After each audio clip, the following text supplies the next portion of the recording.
Katika maisha kila mwanadamu ameandikiwa kufanikiwa. Katika maisha kila mwanadamu ameandikiwa kufanikiwa. Kama unaamini utafanikiwa, weka mkono mmoja juu.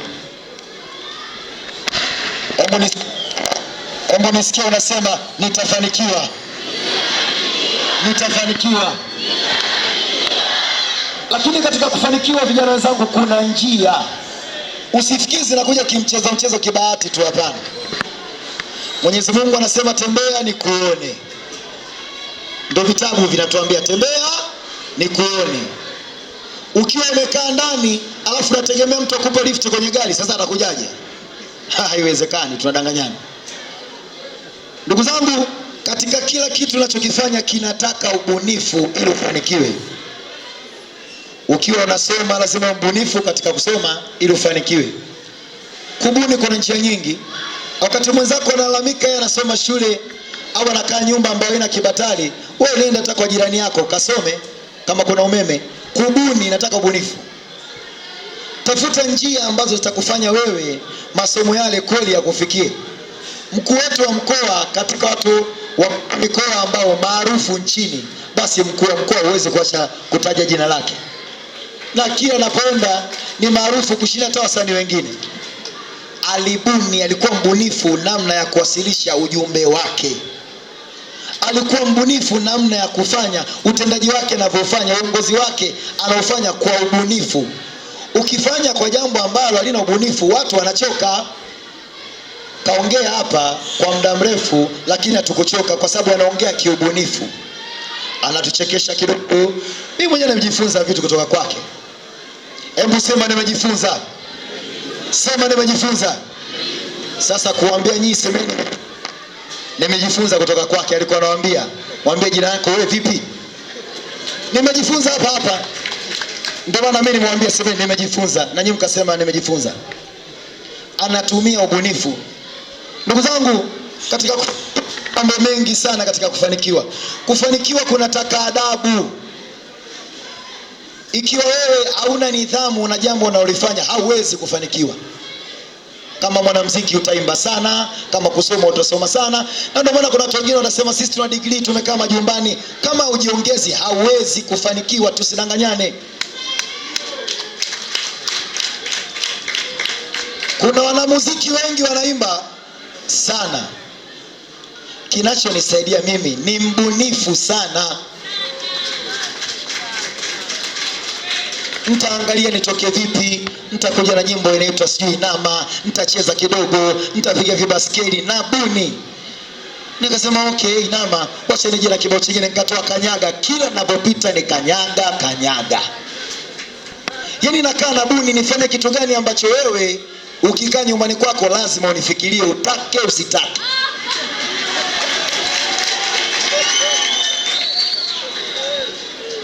Ni ubunifu. Wasikudanganye mtu anakuambia eti si unaenda kuroga. Hakuna mambo ya kuroga, asikudanganye mtu. Hakuna si mganga anaweza kumshinda Mwenyezi Mungu, hakuna. Na kama wao wanaweza, wangeanza kwanza watoto wao kuwa wakubwa, wangefanikiwa watoto wao. Kweli sio kweli? Hivi wote ongea ukweli. Kama mimi ndo mganga na mtoto wangu nataka afanikiwe, nije nikupe riziki, mtaweza? Siwezi. Nisimpe Tifa nikupe wewe? Tusidanganyane, haiwezekani. Kwa hiyo kutokana na kufuatilia vitu, kuwa na nidhamu, kufanya kazi kwa bidii, kumheshimu kila mtu. Ikiwa nyinyi wenyewe kwa wenyewe mheshimiani, hamwezi kumheshimu watu wengine. Ikiwa umheshimu mzazi wako, umheshimu mwalimu wako, umheshimu kiongozi mwenzako, si kiongozi wako, hatuwezi kufanikiwa, tusidanganyane. Vijana wenzangu, niwaambie kitu kimoja. Katika sehemu ambayo ni nzuri na ni mbaya ni umri uliokuwa nao sasa hivi hapo. Mimi naongea ukweli. Umri uliokuwa nao sasa hivi ndio aidha wa kujenga maisha yako ama ubomoe maisha. Yaani ni aidha ujenge au ubomoe. Mimi nilichagua kujenga maisha yangu, nisiwadanganye. Nilichagua kujenga maisha yangu, nikasema mimi nitakuwa na nidhamu, nitakuwa na adabu, nitajifunza, nitacheza. Niliamua kuweka muda wangu mwingi katika kazi yangu, nikaweka nidhamu ili niamue kufanikiwa. Wewe mwaka kushindwa? Eti wewe umeamua kufeli huko nyuma? Mtu mmoja wakati niko Zanzibar aliniambia, ukishindwa kupanga umepanga kushindwa. Yaani ukishindwa kupanga umepanga kushindwa. Na katika maisha alisema kitu hapa mkuu wa mkoa kiukweli kabisa kina uhaki na ukweli. Unajua unapotokea sehemu kufanya jambo, sio unapofanya lile jambo pale ulivyojipanga nyuma. Yaani jambo kwanza linapangwa. Kama tukifika Tabora tutafanya show, tutaenda na msanii huyu na huyu, tukifika tumwombe mheshimiwa mkuu wa mkoa muda wake tuwe naye, tunapanga vitu vinapangwa kwanza. Tukifika hapa tuna deliver tu. Ikiwa wewe aweki muda wako wa kujifunza alafu kategemea ufaulu, ni uongo, tusidanganyane. Ikiwa hauna muda wa kupanga maisha yako hauwezi kufanikiwa. Wanadamu, anatakiwa kila mwanadamu asikose kwa siku lisali moja la kuwaza maisha yake, ya kupanga mambo yako. Ukiwa wewe unawaza tu kucheza na washikaji, kurukaruka, si kufanya vitu vingine, hauwezi kufanikiwa kama hujapanga. Na mpangaji wa kwanza katika maisha yako ni wewe mwenyewe. Mpangaji wa kwanza, mwalimu wa kwanza, kiongozi wa kwanza ni wewe katika kichwa chako. Kama mheshimiwa mkuu wa mkoa anakuambia utunze mazingira na utaka kutunza mazingira, atakuwa tunapoteza muda wake. Lazima wewe ukubaliane nalo na upange katika maisha yako, kama mimi natakiwa nitunge mazingira ili Tabora yetu iwe safi. Mimi natakiwa nitunze amani ili Tabora yetu iwe na imani. Lakini ukisubiri mpaka mheshimiwa mkuu tena atumie vyombo vya dola kukuweka ndani, unapoteza muda wako, unapoteza maisha yako, unapoteza malengo yako. Halo. Katika muda ambao ni mbaya vijana katika afya ni kama muda huu tuliokuepo sisi hapa. Kwa sababu muda huu wa balehe unakuepo, kuna vishawishi vingi. Unataka kuparamia mambo sana. Mimi niliparamia mambo, Mwenyezi Mungu akaninusuru. Niliparamia kweli. Lakini nikapenya katika tundu wa sindano na sitaki tena kurudi kule nilipotoka. Sitaki kabisa. Na ndio maana nilipokuja fursa nikasema hii fursa ya kuongea na vijana wenzangu sio kuongea nao, na waelimisha nyinyi na jielimisha na nafsi yangu pia. Kama nimeamua kutulia na Tanasha, na basi ikawe hivyo. Si ndio? Lakini kama nakuja hapa na wapiga barabara, kesho naondoka, alafu nikiondoka nafanya masinema mengine, kesho nikija hapa nitaona taa haya kuelekeza. Unajua leo nimekuja nimevaa na suti ili nimaanishe kama anachokiongea na kimaanisha. Vijana wenzangu, mimi nawashukuru sana, lakini niwahakikishie tu kwamba kila mtu anaweza kufanikiwa, na usikubali kukatishiwa tamaa katika maisha yako. Kila mwanadamu atafanikiwa, lakini ili ufanikiwe lazima uwe na heshima, lazima uwe na upendo, lazima uheshimu viongozi, lazima uwe mbunifu, na lazima ufanye kazi kwa bidii sana. Mtu yeyote mwenye mafanikio, mtu yeyote mwenye maendeleo, basi sikuficha anatumia muda mchache sana kulala. Jamani, mimi mwenyewe Nasibu Abduli ndio Diamond Platnumz. Mimi ndio WCB, lazima nihakikishe kama Ray anashuti video yake. Alikuwa juzi Thailand, Rayvanny. Alikuwa Thailand, Rayvanny kashuti video ya $25, si ndio? Lakini thamani ya ile video ikafika ikaongezeka. Tumeshuti video thamani yake kama dola ngapi? $70, zaidi ya milioni 150 za Kitanzania. Alikuwa anashuti video Rayvanny. Lazima nihakikishe hiyo milioni 150 naitoa wapi Rayvanny akashuti. Mimi lazima nihakikishe Lava anashuti, lazima nihakikishe WCB yote inafika kuwa kubwa. Lazima nihakikishe kwamba baada ya Rayvanny kutunga nyimbo nzuri, nyimbo yake inafikaje Tabora iwe kubwa. Mimi lazima nihakikishe kwamba Wasafi TV inakuwa na vipindi vizuri, ina watangazaji wazuri. Lazima nihakikishe Jonijo kipindi chake cha Broket 9 kinakuwa. Yaani mtu mmoja nafanya vitu karibuni 100. Lazima nihakikishe director Ken na Zoom Production inakuwa number 1 Afrika. Hembu jiulize, napata muda gani wa kulala? Wasanii sisi tunasumbua sana. Unamjua Rayvanny? Asubuhi tuko nyumbani. Kuna mtu anaitwa Mbosso, yani Mbosso akishafika nyumbani, akiondoka saa 7 usiku, ana mipango kila dakika. Bigi, nataka nifanye hivi. Sasa hivi alikuwa yuko Dar es Salaam, anaingia leo. Akifika hapa, akitoka hapa anasafiri anaenda Kenya, anashoot music video na msanii wa Nigeria.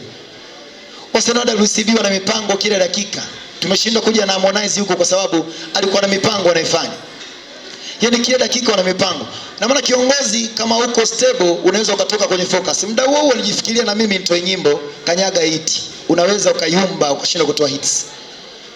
Lakini ili ufanikiwe lazima uheshimu watu unaofanya kazi. Mimi na timu ilikuwa bora sana. Nawashukuru sana Postale, Mkubwa Fela, Meneja Salam, Ricardo Momo, Makame na uongozi wangu wote. Lakini usingekuwa bora kama mimi uongozi si uheshimu. Kwa sababu na uheshimu ndio maana unahakikisha kazi zetu zinaenda vizuri. Sasa ukiwa wewe una heshima na watu unafanya kazi, huwezi kufanikiwa. Kuna mtu anataka kuwa maskini huko ndani? Kuna mtu anataka kuwa maskini? Hakuna mtu anataka kuwa tajiri huko ndani.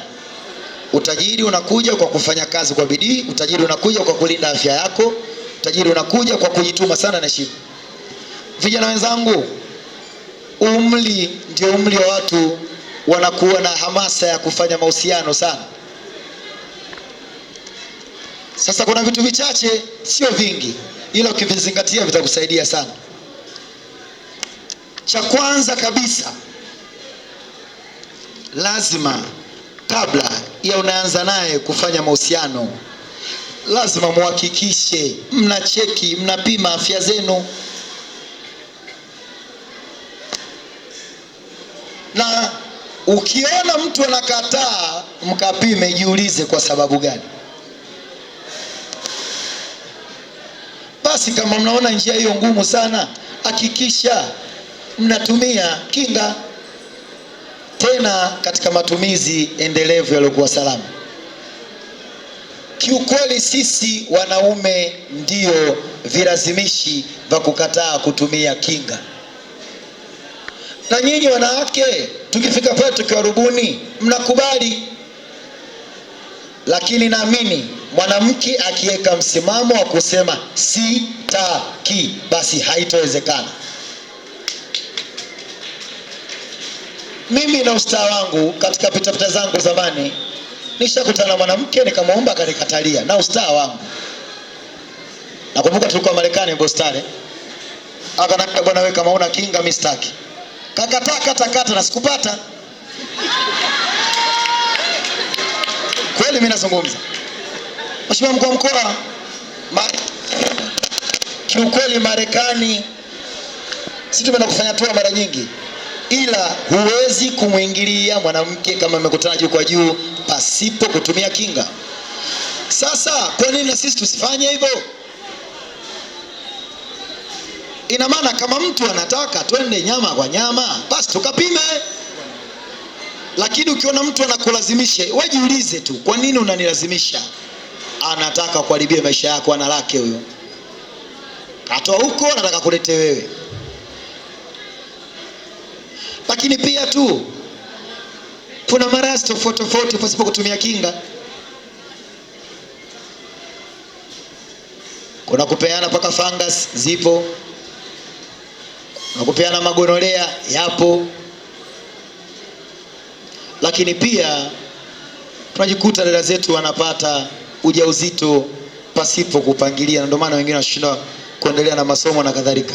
So mimi naamini kwa maneno machache niliwaambia, nyinyi vijana wenzangu wa hapa Musoma Utalii College mtakuwa mabalozi wenzangu wa kuhakikisha kwamba tunafikisha ujumbe huu sahihi kwa vijana wenzetu. Na hata mnaokuja pale leo, mimi nitakuwa na paketi nyingi sana za kondo uwanjani kuhakikisha na walinda kwamba usiokateleza kwa namna yoyote.